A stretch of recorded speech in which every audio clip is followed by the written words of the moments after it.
আমি শাহি পনির বানাচ্ছি। শাহি পনির বানানোর জন্য এই যে পনিরগুলো আগে ভেজে নিচ্ছি কড়াইতে। পনিরগুলো ভেজে নিচ্ছি।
পনিরগুলো ভেজে আমি একদম এই যে জলের মধ্যে দিয়ে রাখবো খানিকক্ষণের জন্য, যাতে পনিরগুলো নরম হয়ে যায়।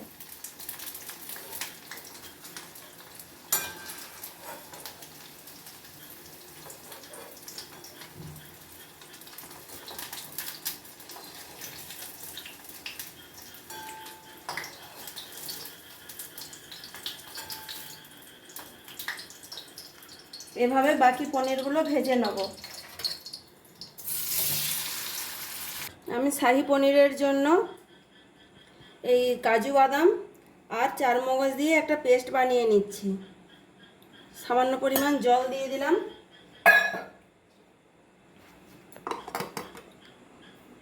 কড়াই শাহি পনির বানানোর জন্য এই যে আমি নিয়ে নিয়েছি শুকনো লঙ্কা, কাঁচা লঙ্কা, দারুচিনি, ছোটো এলাচ, লবঙ্গ, এবং কড়াইয়ে আমি সামান্য পরিমাণ ঘি দিয়ে দিলাম।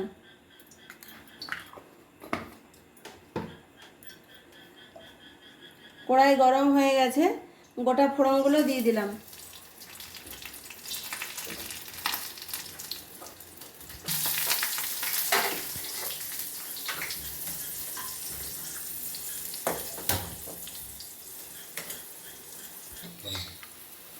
এরপর দিয়ে দেবো চারমগজ আর কাজু বাদাম বাটা।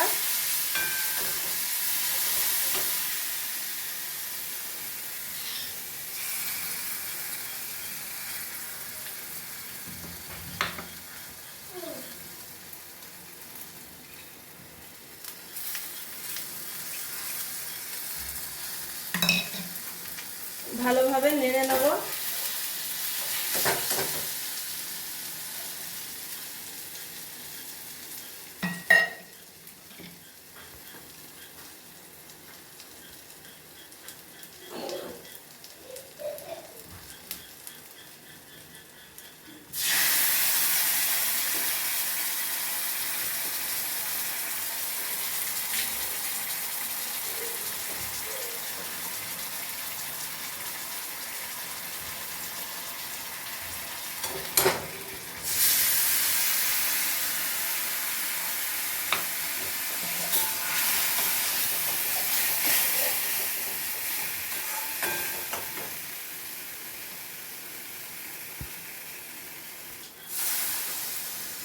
মশলাটা ভালোভাবে কষিয়ে নেব। মাঝে মধ্যে অল্প করে জল দিয়ে দেবো যাতে মশলাটা না পুড়ে যায়।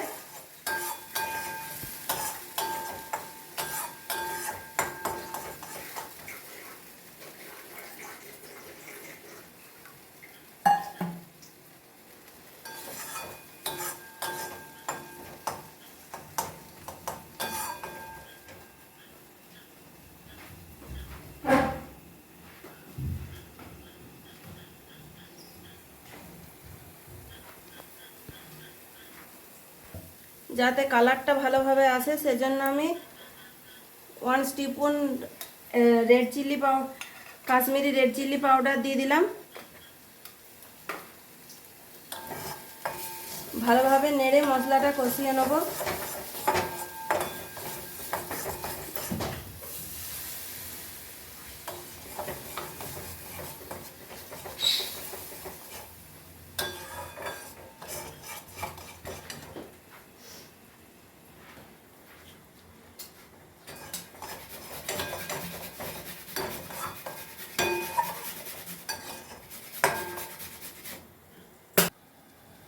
মশলাটা ভালো করে কষানো হয়ে গেছে, তেল ছাড়া ছাড়া হয়ে গেছে।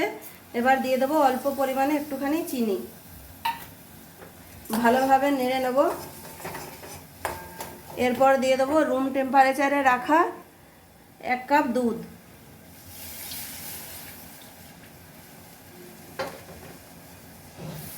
আমার দুধ একটুখানি বেশি ছিল।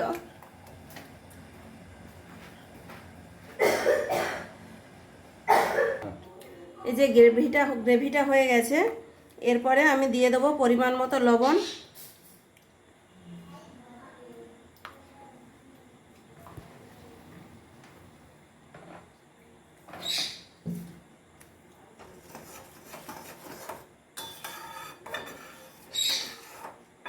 ভালোভাবে নেড়ে দেব। এভাবে ফুটতে থাকবে, আঁচটা বাড়িয়ে দেবো।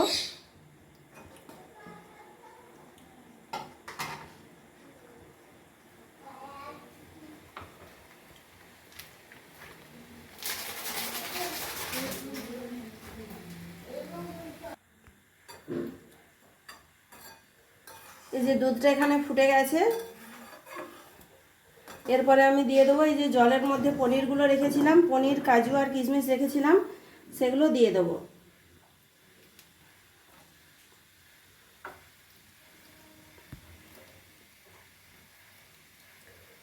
আমি তো মিষ্টি অল্প পরিমাণে দিয়েছি, চিনি।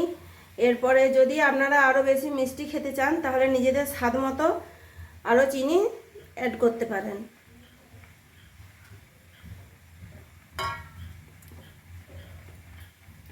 এইভাবে 2 মিনিট ফুটতে দেব।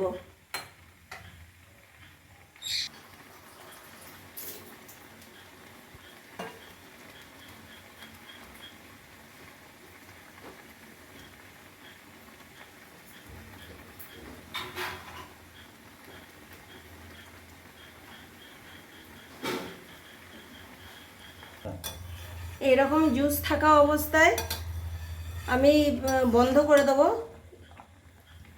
এইভাবে জুস থাকা অবস্থায় আমি বন্ধ করে দেবো, কেননা এই যে গ্রেভিটা গাঢ় হয়ে গেছে। এই যে গাঢ় হয়ে গেছে কি করে বুঝবেন? এই যে আঁচটা বাড়িয়ে দিলে দেখবেন যে একটু 1 মিনিট 2 মিনিট পর এই যে যে ঝাঁকটা উঠবে, এটা দেখবেন অনেক ঘন ঘন হচ্ছে।